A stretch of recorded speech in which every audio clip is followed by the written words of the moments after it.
Alright, this was going to be another tutorial, but things just aren't working out. So it's going to become a not working tutorial, not working video, not quite working video.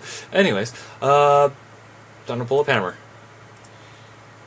Now, what I wanted to do for this one was to revamp my color cube system that I had implemented in Hammer, using entities in there, and try to get rid of all the entities required to make the system work. So that way you don't have a lot of bloat when you use it. And let me see here, instance map. I know it's in here somewhere. Cube freeze, ball sockets. Oh, I don't remember. Oh, right, zoo. I called it zoo. Okay, let me show you the instances map I released. It shows the system I had. Alright, so a couple cubes at the top here. Both of them named with their own outputs and inputs to pass colors along. And let me go to object mode here. This just changes the colors of the cube that go through. And over here I have some name filters, followed by some logic branches that help determine which ones are active and which ones aren't, or actually which ones apply to which buttons. The red button or the blue button. And then the triggers to fire off all the outputs, the test of whether or not they're the right color. Then down here I have even more logic branches to define the states of the color of the cubes. Cube 1 and Cube 2, whether they're red or blue. Followed by even more filters. Yeah, that's just way too much. And every time you want to add one more color or one more cube, you have to add all those entities again. Another set of all those entities. So one more cube would add maybe 6 IO or 6 outputs and another 8 entities. That was just way too much. So I wanted to do this on Vscript, to try and, like I said, cut down the bloat. So I'm going to go and pull up my temp map here, and then show you the scripts that I made to try to do this. And coming from Java, I was assuming that, okay, you pass objects around and you get access member functions in there and whatnot, but the thing is, in Squirrel, you don't define public, private, or protected functions. They're just all there. That's it. Now, I didn't try classes yet, so that may be the next step, but I'm not looking forward to doing that. So, quick test here. In my script, variable passing that nut I should rename it cube script, just to make it a little more applicable. No, just make more sense.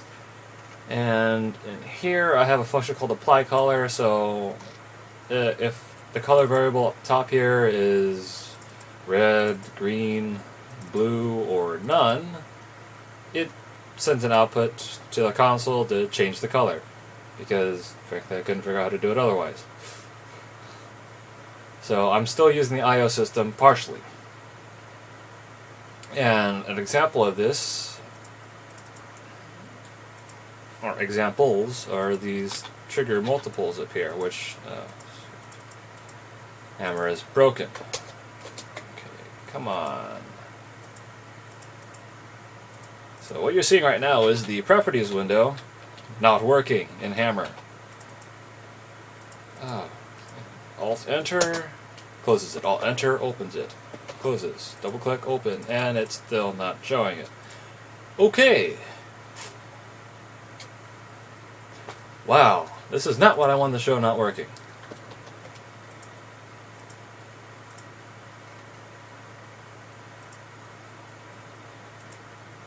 There we go.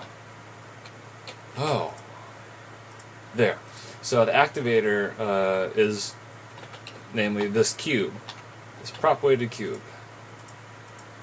Which has the variable passing a script on it. So as it passes through any of these triggers, it'll change the color and then apply the color. Change the color and apply the color to red, green, or blue. That's nice and all, but I need to be able to retrieve that color from the cube. So I'm going to just go ahead and start up Portal 2. Oh boy. Crack, pop, and... oh. Show hidden targets as broken. That makes sense. The problem with getting the color from the cube is that you can't... I don't know how to find the key value for the color. And I can't just go like this.render color or this.key value in quotes render color, or let's see, what do they have in here? Yeah, right here, these find key, the script key values. Every time I put a script in, or key value in, it always returns as empty, which means it's not there, or, well, not filled. So it's present, but not used. And that doesn't quite make any sense, especially when I use target name, and I've named the cube. So, using these, just, it doesn't work.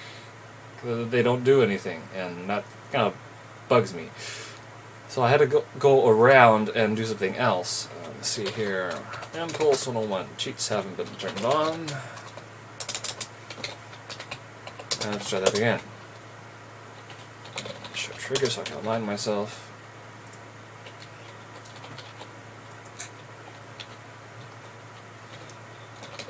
Turn off show triggers, and I drop this, and you see it goes through all the colors. Yeah, that's all well and good. Turn to developer 3. But I need to get that color. I need to access this right here from another script, like the button script. And it doesn't let you do that directly. So I had to come up with, I thought, okay, I can't just pass in the entity. And to pass in the entity, actually, I went down here, and on this button, right now I have, well, hammer IO. I want to get rid of this.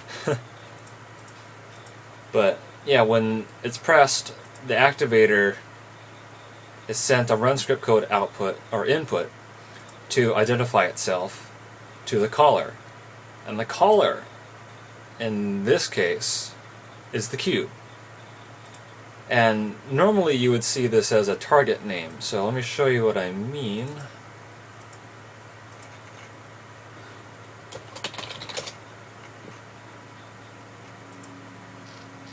So down here, activator you're probably familiar with, the thing that starts the I/O chain. Caller is what, well, called the next step in the I/O chain. So as it says here, a player walks into a trigger that fires a logic relay.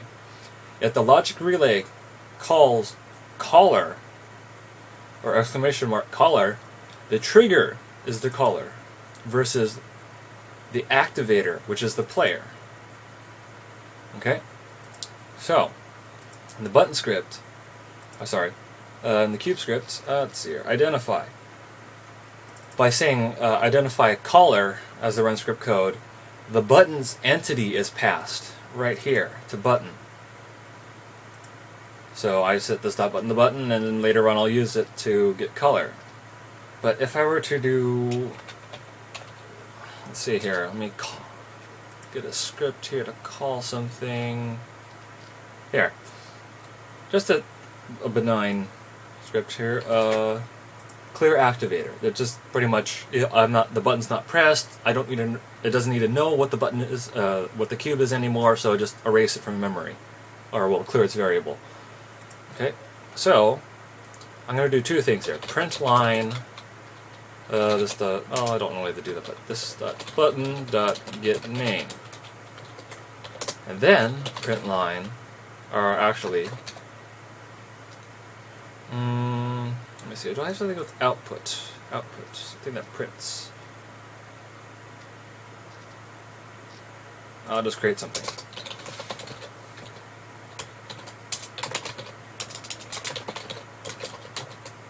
Print me.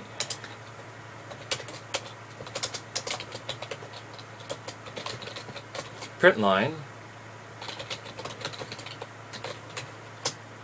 So this is supposedly going to print the name out twice. Button dot print me. Go to hammer. Compile.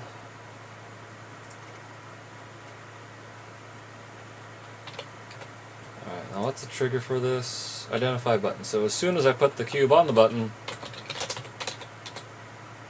it should. And there you have it. Print me does not exist. But right here, red button, which is the name of the button, printed out its name. And that output came from here, this dot button dot get name. But print me, which you can see is right here, throws an error. Because while you can use the basic or the predefined public functions, you can't create your own. Now you could make it a global entity, which is shown here in the turret VO manager. Right here. So ;, turret VO manager is new table. Yeah. So I could do that. But if I do this to either the button or the cube, I have to have one script per entity I want to use it on. So everyone has to have their own name script with names matching the entities in Hammer in order to make this all work. And then I have to differentiate between who's triggering what. Instead of having one script for all buttons and one script for all cubes, and having them talk to each other locally on a per instance basis, or per event basis, I should probably say. So that's a bit of a setback. So this simply doesn't work.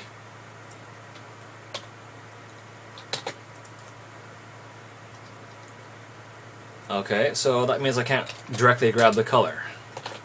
So what I did to do that was to use what I could use, which is to pass the entities around. So if I go back in the Hammer, on the button, I have two of these. So the unpressed clear button, clear activator, okay, that's fine. So they don't need to remember each other anymore. But here, this is when I showed you activator button caller. This one is identify cube activator. What that does is, like caller, instead of calling the previous entity in the chain, I'm calling the activator. The cube that pressed the button will touch, or will send itself to the button so the button can remember it. So up here I have button, and over here I have cube. So when they're called, they tell each other who they are. And then, let me close, oh, I hate that. Okay, I don't want to hide it all, I just want to hide the functions.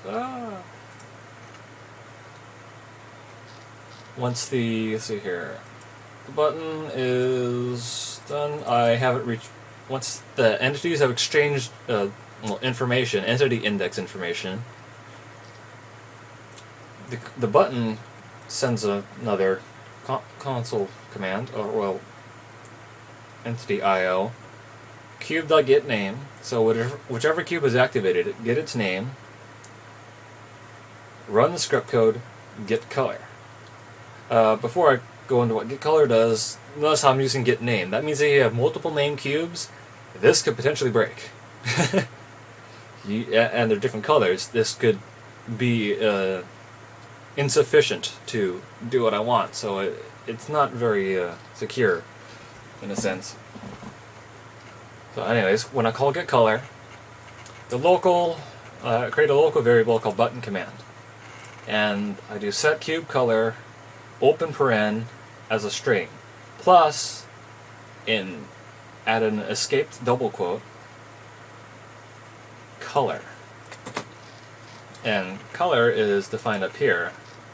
So I'm just passing a string around. I'm not passing around the RGB values, which I probably should be doing or will be doing soon, because that way I don't have to rely on strings, and I can actually use set random color and have triggers that trigger on how high the red, green, and blue values are instead of set triplets, or, well, names for the colors. 16.7 million colors I could probably display, and that's a lot of strings. I really don't want to do that. So anyways, once I build the command that I want to send, I do entfire button.getName, so I tell the button to run its script code set cube color. And if I go back, the button script, set cube color, this comes in. I don't know what it's going to be. I'm expecting it to be a string, since in Squirrel everything is, I think, dynamically typed is the term. Yeah, vocabulary wasn't my strongest suit. Oh no. Employers, I'm sorry about saying that. Potential employers. So cube color becomes color, and I'll print to the console what the cube color is. And as you can see right here, that comes out as red. So I'm had to use the IO system to kind of work my way around the limitations that I'm hit, or the walls I'm hitting in Squirrel. So that's what I have for right now. It's not much. It's a little frustrating, but to go back to what I said earlier about trying to remove I/O, there's this thing I saw while going through Vscripts. Let me see if I could find it again. Okay, not that one. Not Slowfield. Right here. Activator.getScriptScope. So I'm assuming this activator is like what I did in the scripts, or in Hammer IO, where it's the target name activator, which means I could probably use that to send out input-output directly and not even have to pass them back and forth. Another thing is this right here, self.connectOutput. From what I understand here, this is actually a valid Hammer IO, IO system output, and is connecting it to a function. So if I do that, let me see here. I think I put it in comments under the button script. Yes, I did. So if I do that, so connect output on pressed identify cube. Now I'm gonna set this to something else. Print me. Probably should not have deleted print me. Maybe I can get it to, well, eliminate having to put IO in Hammer. So let me see here. Function print me. I'm going to do two things here. Self.getName, and then try activator. Get nom.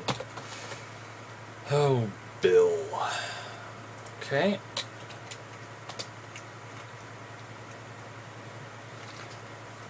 So if this works, I'll... Well, either way, I'm going to end this video soon because I'm pretty much at the end. But if this works, I might start doing that to, well, clean stuff up. You can see here, stats and achievements are disabled because cheats are enabled.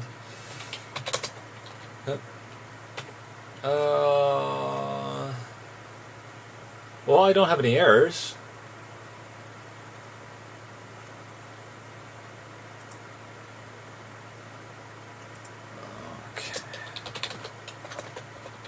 print line printing.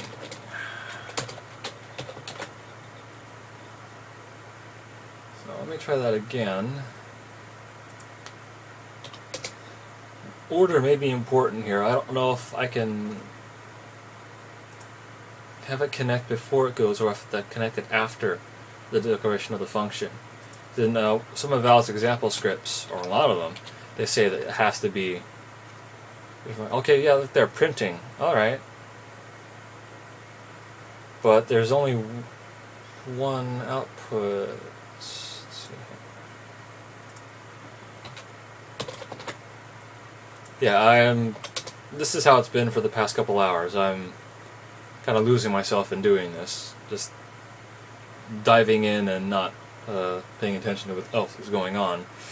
Not the best thing to have happen, but not the worst, I think.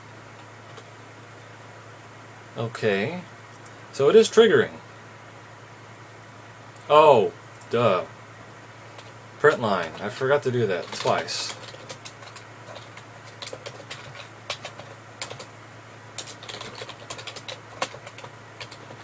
Okay, now let's do this.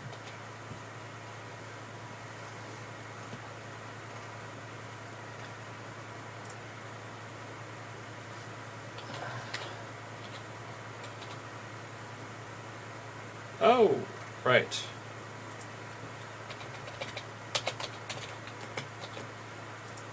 Alright, so after this I'm going to call it. So this is what I've been working on, this is what currently isn't working, and as you can see it's still a work in progress, which will hopefully be done soon.